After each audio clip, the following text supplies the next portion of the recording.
A continuación, presentaremos al profesor Dr. Daniel Casado Rigalt.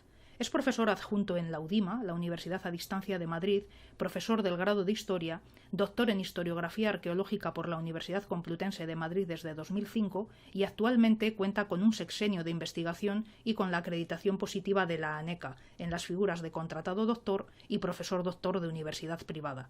Es autor de 20 artículos científicos y 10 libros. Ha participado en excavaciones arqueológicas desde 1991 y es director de la colección editorial Humanidades y Comunicación del grupo CEF UDIMA. Dirige y presenta desde 2014 el programa online ArqueUDIMA de contenido académico-científico. Y hoy va a impartir la conferencia titulada El vídeo como aula alternativa hacia una enseñanza universitaria en sintonía con los nuevos tiempos. Muchas gracias, doctor.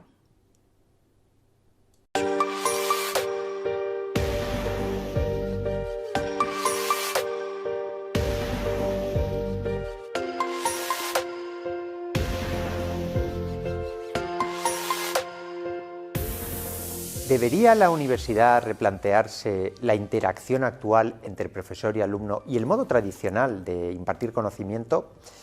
Me refiero a si el formato actual de clase presencial, síncrona y en aula física tiene sentido o está justificado en el actual contexto tecnológico. Antes de adentrarme en esta charla, me presento. Mi nombre es Daniel Casado Rigalt, soy doctor en Historia de la Arqueología e imparto clases en la Universidad a Distancia de Madrid, en la UDIMA. Entiendo que el hecho de impartir clases en una universidad a distancia me predispone, en cierta manera, a ser más receptivo al empleo de recursos cibernéticos. Es posible, pero todo lo que ahora voy a exponer no solo nace de una convicción propia, viene avalado también por una encuesta a nivel mundial en la que tuve la oportunidad de sondear hasta qué punto es receptivo el profesorado a un cambio de paradigma educativo. Un cambio de paradigma que propone la implantación del vídeo como alternativa a la clase presencial, porque nos encontramos en un momento clave de adaptabilidad, o no, del estamento universitario a los nuevos tiempos. En los próximos minutos centraré mi ponencia en los beneficios del uso de los formatos audiovisuales dentro de la enseñanza universitaria, pero no lo haré desde la ortodoxia. Trataré de fundamentar mis convicciones a partir de un axioma: el valor del tiempo, el recurso más crítico del siglo XXI en un contexto, el actual, presidido por la era digital, por la sociedad de la información y por conceptos como eficiencia, rentabilidad o productividad. Pero tengamos en cuenta que la sociedad de la información no es el resultado de un desarrollo lineal y previsible, más bien es el resultado de un proceso en el que han intervenido tres hitos culturales: la escritura, ya milenaria, la imprenta y recientemente la comunicación electrónica. Ahora nos encontramos en un momento crucial, un momento definido por la transición entre la sociedad industrial y la sociedad de la información. Y como toda transición, se requieren cambios para adaptar las dinámicas a nuevos escenarios, y es ahí donde la universidad debe ser replanteada. En su falta de adaptación, o en cierto modo desfase, podríamos decir, respecto a las exigencias impuestas por la sociedad de la información. Es innegable que vivimos, que ya es una realidad de hecho, en una sociedad interconectada que disuelve fronteras espaciales, que sortea barreras físicas y que exige nuevas destrezas por parte de todos. El auge de los entornos virtuales no es ya un futurible, está aquí, integrado ya en todos los estamentos, corporaciones, empresas, estados, administraciones, y no se trata de hacer apología de las TIC, sino de analizar aquellos rasgos por los que la universidad se ha convertido en un estamento rezagado o que al menos no está en sintonía con las dinámicas de interacción del siglo XXI. Debemos asumir que la universidad, como ente universal, ha perdido ya el monopolio del conocimiento y la producción científica. ¿Por qué? Pues principalmente porque han aflorado, han surgido escuelas paralelas o productoras alternativas de conocimiento. Y todo ello, además, en un entorno dominado por medios masivos de comunicación. De hecho, algunos autores hablan ya de una especie de revolución de la cultura docente. Una llamada, una invocación que dé coherencia a la razón de ser de la universidad. ¿El objetivo? Pues el objetivo es revisar las políticas universitarias y de alguna manera orientarlas hacia una mayor vocación de modernidad, de calidad y de compromiso social, con la investigación social avanzada como epicentro de las preocupaciones e inquietudes y en el que se cree un espacio para la reflexión, un espacio para el debate y para el cuestionamiento de los modelos en curso. Tengamos presente que seguimos dependiendo del Plan Bolonia, aprobado en 1999, y que desde la Conferencia de Praga, celebrada en el 2001, se viene reconociendo ya la necesidad de tender poco a poco a una educación transnacional. Todo eso está muy bien y es cierto, pero no lo vamos a hacer en tono de abstracción y apelando a las buenas intenciones consustanciales a la comunidad educativa. Lo haremos descendiendo al aula y revisando los mecanismos de aprendizaje empleados en las universidades convencionales. No se trata de llevar a cabo una crítica gratuita del sistema tradicional. El objetivo es racionalizar los esfuerzos de los docentes desde la transversalidad, desde la reflexión estratégica, desde la globalidad, desde también la investigación multidisciplinar y, por supuesto, la innovación. Porque debemos ser inconformistas y revisar paradigmas para que el aprendizaje esté en sintonía con las dinámicas de productividad, de rentabilidad propias del siglo XXI. En este momento la educación superior atraviesa una complicada coyuntura que se debate entre la fidelidad hacia el formato tradicional, el presencial, y la adaptación a las plataformas digitales. Y la brecha que actualmente se está abriendo entre universidades presenciales y universidades online es tal que desde iniciativas globales, como puede ser la Agenda 2030, se viene fomentando la creación de modelos estratégicos para darle coherencia a las actuaciones universitarias, sobre todo recurriendo a la construcción de alianzas y la puesta en marcha de distintos planes. Ya nos hemos acostumbrado a escuchar de forma recurrente ese acrónico tan invocado en los últimos tiempos, las TIC, uno de los motores de la globalización y de la sociedad del conocimiento, pero también un recurso en el que no debe depositarse excesivo protagonismo.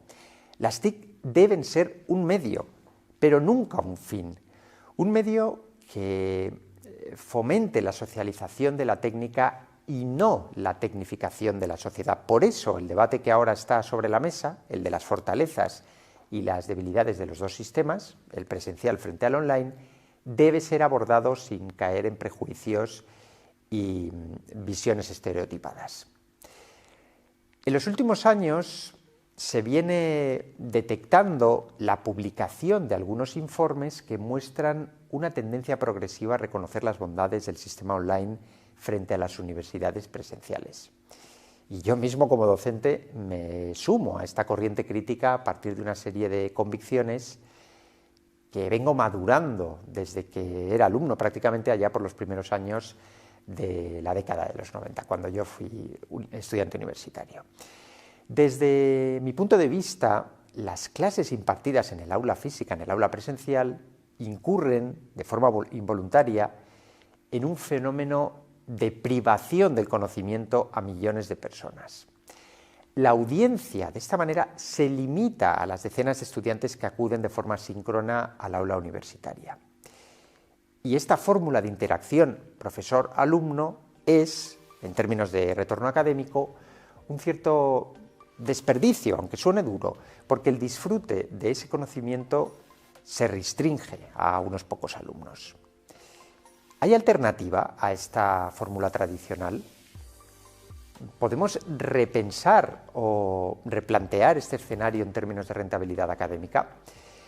No olvidemos que desde que se fundaron las primeras universidades europeas entre los siglos XI y XII, al calor de las escuelas de leyes y las escuelas catedralicias, las universidades presenciales han dependido del modelo de aula física como espacio único generador de contenidos académicos.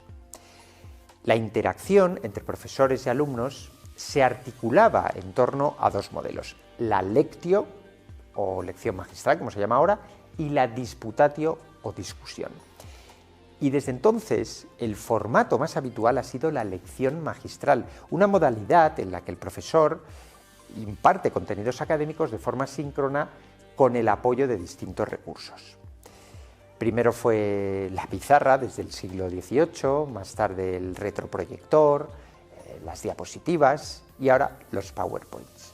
Pero en todos ellos, el estudiante ha registrado los contenidos impartidos en la lección magistral a través de la toma de apuntes o la toma de datos, que ha sido la fórmula más recurrente y la manera más lógica y mayoritaria de retener todo el caudal académico emanado del aula.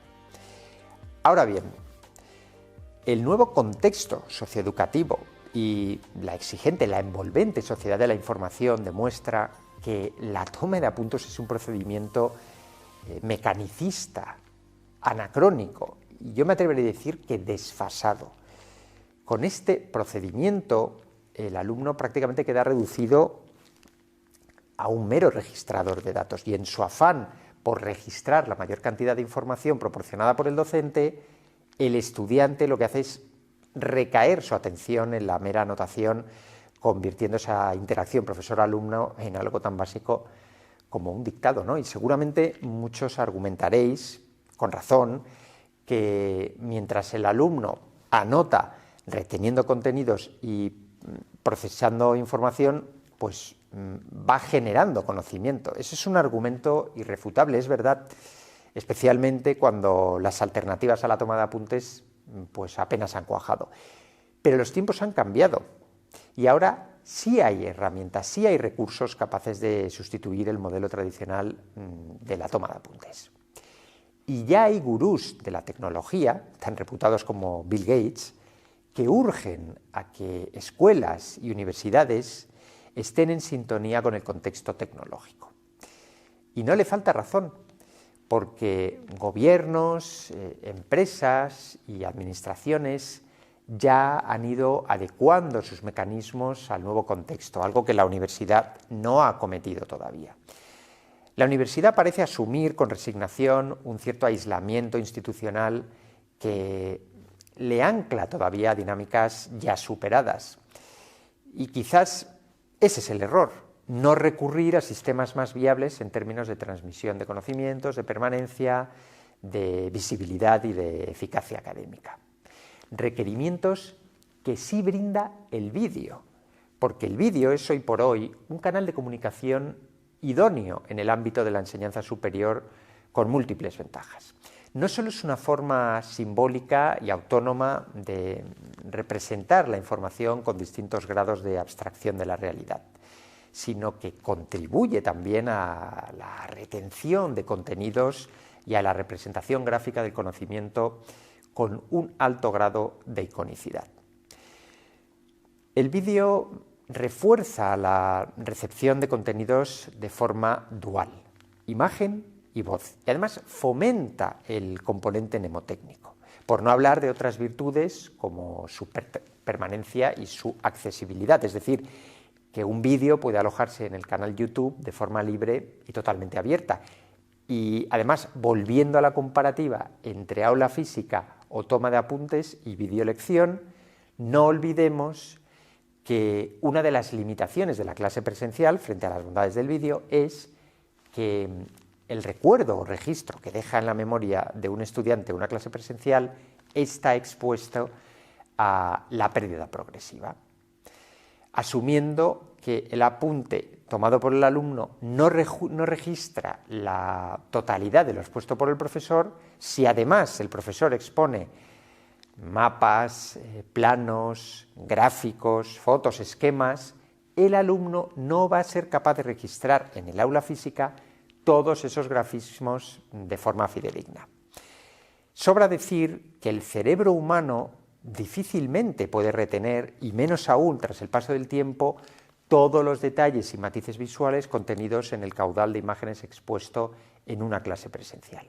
Y el vídeo, en cambio, sí permite conservar esa precisión, porque no tiene límite de visualizaciones ni las exigencias de sincronía propias del aula física. Y por cierto, existe otro argumento a favor del vídeo frente al aula física. Muchas de las disciplinas impartidas en la universidad no requieren excesivas actualizaciones en sus temarios. Áreas de conocimiento como la filosofía, la historia, a la que yo pertenezco, la literatura o la historia del arte, mantienen invariables gran parte de sus contenidos año tras año, más allá de lo que es bibliografía actualizada, nuevos congresos, eventos o publicaciones que van viendo la luz. Motivo por el cual deberíamos contemplar la posibilidad de salir, de alejarnos de ese bucle conformista consistente en lecciones que se replican anualmente y cuyo registro queda reducido a los ya citados apuntes. Y otra ventaja es que el vídeo contempla la posibilidad, integrada en los mecanismos de YouTube, de alimentar su contenido matriz con comentarios, con bibliografía renovada o con textos adjuntos que se van incorporando. Dicho de otra forma y pensando en términos de eficiencia académica, si el vídeo sustituyera aquellas lecciones que experimentan pocos cambios, el docente quedaría liberado de repetir nuevamente la misma lección ya grabada y podría dedicar ese tiempo a investigar, a ejercicios prácticos, a tutorías, a debates o a otro tipo de actividades grupales. Pero no todo el profesorado, es cierto, es receptivo a la implantación del vídeo. Recelo, desconfianza, prejuicio.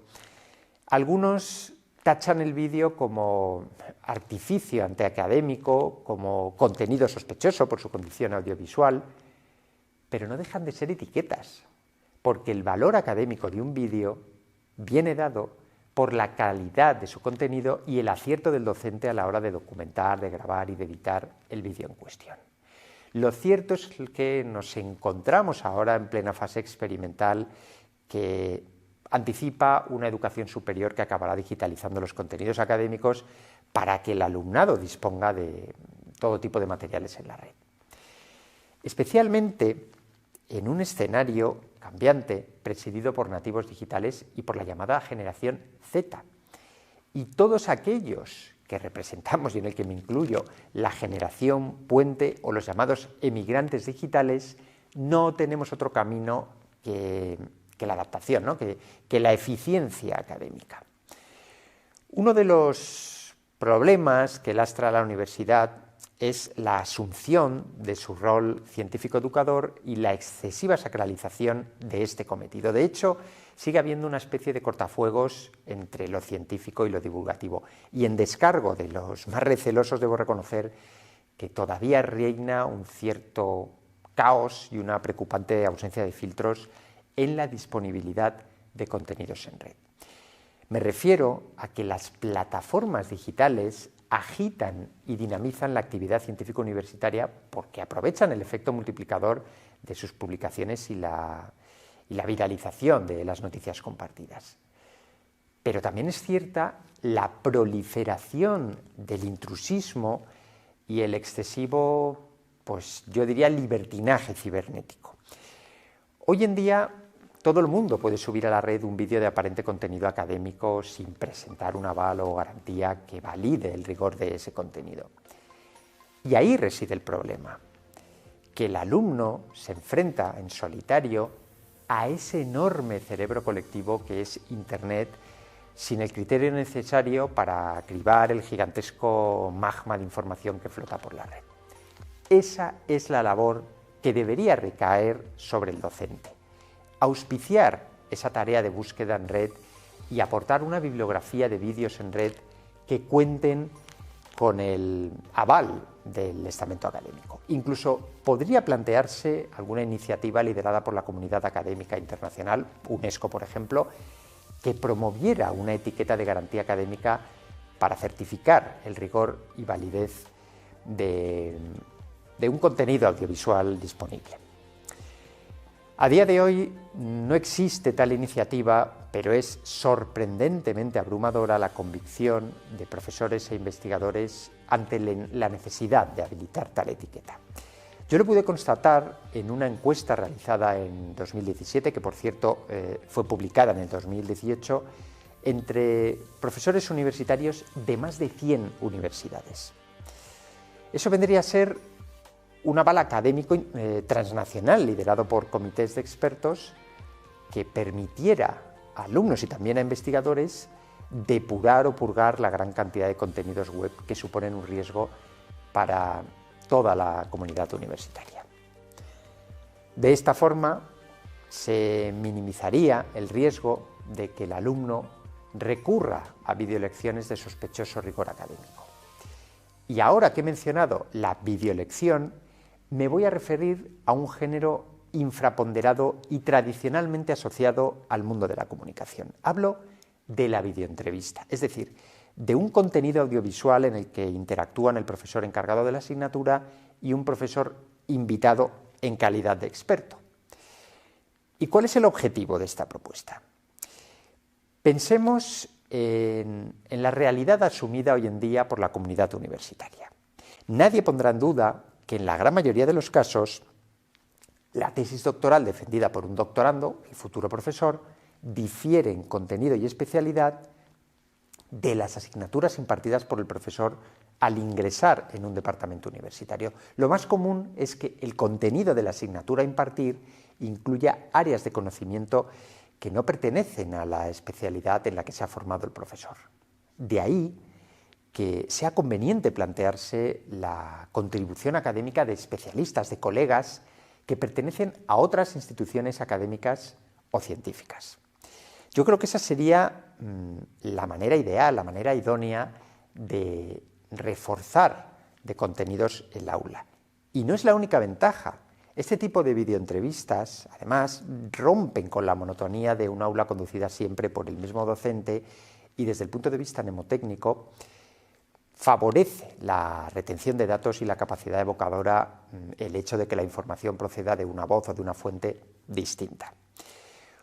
Una forma de oxigenar el aula con una novedad que rompe totalmente la dinámica habitual y el ritmo. Lo que en el argot educativo se conoce como el efecto von Gestorff. Y no pasemos por alto otros beneficios académicos, como que, por ejemplo, los profesores participantes se familiarizan con temas en los que no son especialistas, creando también distintos tipos de sinergias académicas. Hablamos de un formato, insisto, la videoentrevista, que es una nueva concepción de aula abierta y que implica préstamo de conocimientos, intercambio de contenidos académicos entre docentes de distintas instituciones universitarias.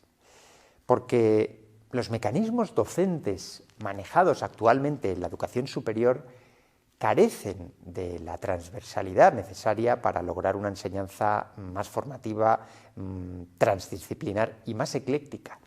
Y en esta dinámica se redoblaría el valor del vídeo y la asunción de la cultura audiovisual en la sociedad del siglo XXI, aprovechando que las nuevas generaciones han nacido y han crecido en un entorno en el que la imagen es una parte esencial del mensaje.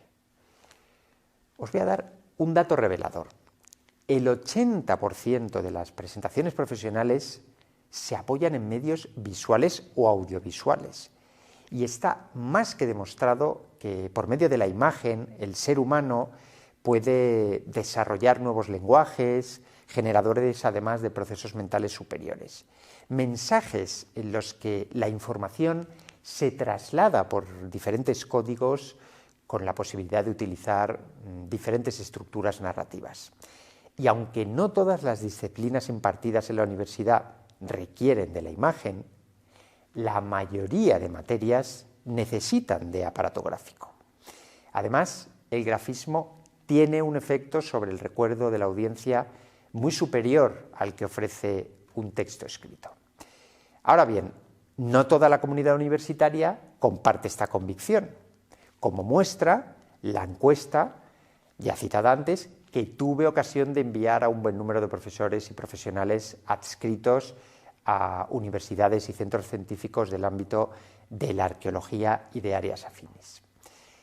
En tal encuesta no se propone la eliminación de la presencialidad, eso sería un error, sería anatema, pero algunos profesores ven el vídeo como un quebranto de la interacción entre profesor y alumno. Algunos, de hecho, sostienen que los vídeos desincentivan la lectura de libros y artículos, asegurando además que se pierde el factor humano de las clases presenciales. Y de forma recurrente, además, invocan al face-to-face o el contacto diario entre la facultad y los estudiantes. Pero tengamos presente que la prioridad es la transferencia de contenidos académicos, que el alumno asimile conocimientos con una predisposición académica. Y lo cierto es que esa magia, esa interacción tan invocada por parte del profesorado, no se ajusta del todo a la realidad. Es casi un lugar común con alguna que otra inconsistencia, por qué no decirlo.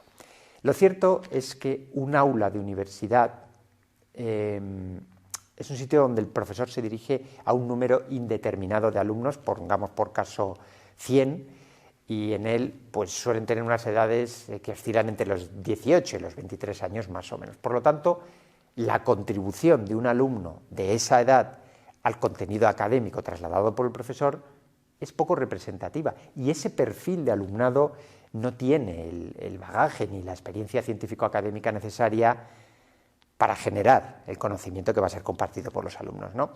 Nada que ver con el formato seminario, los congresos o todos aquellos eventos basados en la interacción científica entre iguales. Y además ni siquiera para este segundo caso, congresos, simposia, mesas redondas y seminarios, el vídeo es incompatible.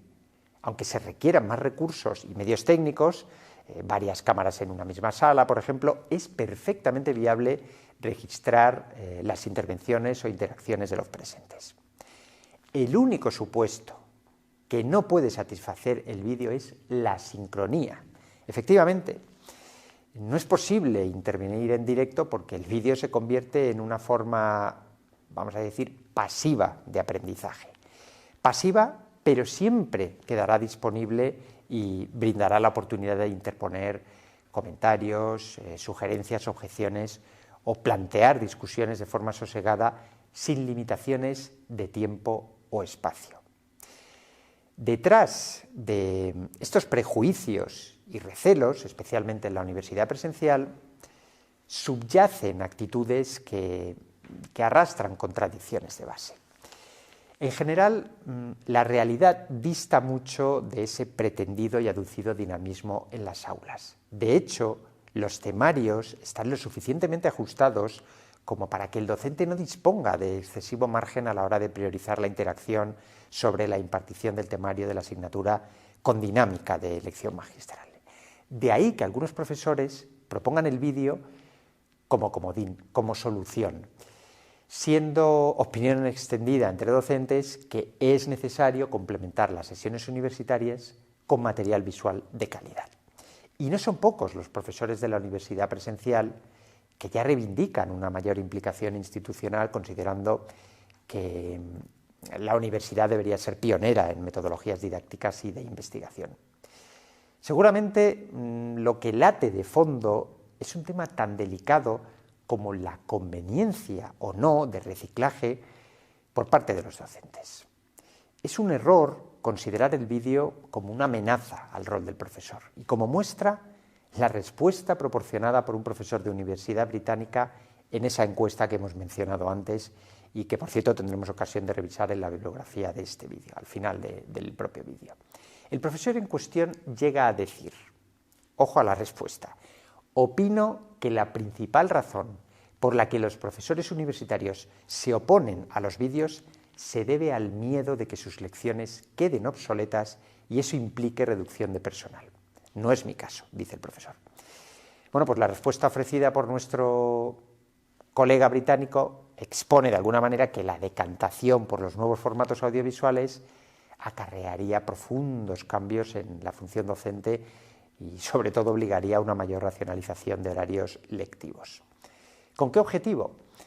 Lograr un retorno académico más rentable y productivo y con sistemas de tutorías más efectivos que a largo plazo favorezcan economías de escala y costos de efectividad.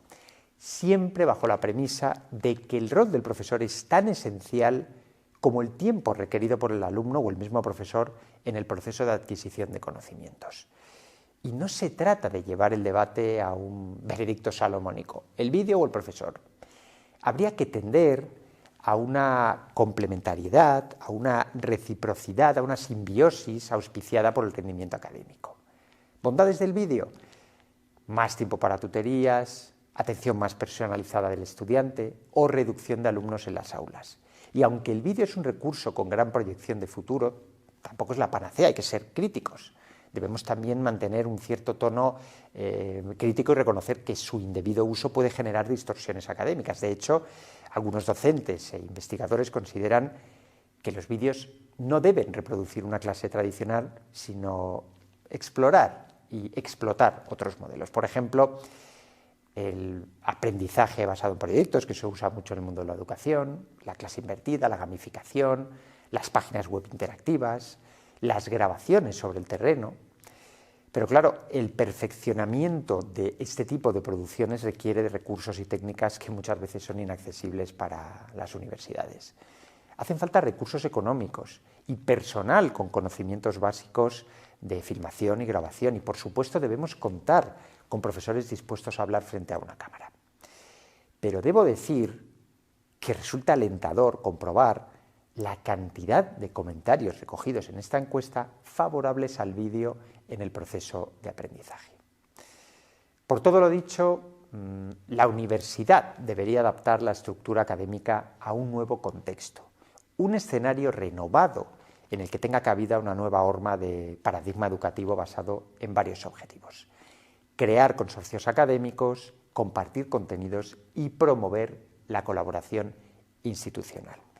Debemos asumir el reto de abrir el aula, desplegando sinergias entre profesores y fomentando la afinidad entre departamentos universitarios. Deberíamos tender hacia un modelo de universidad expandida.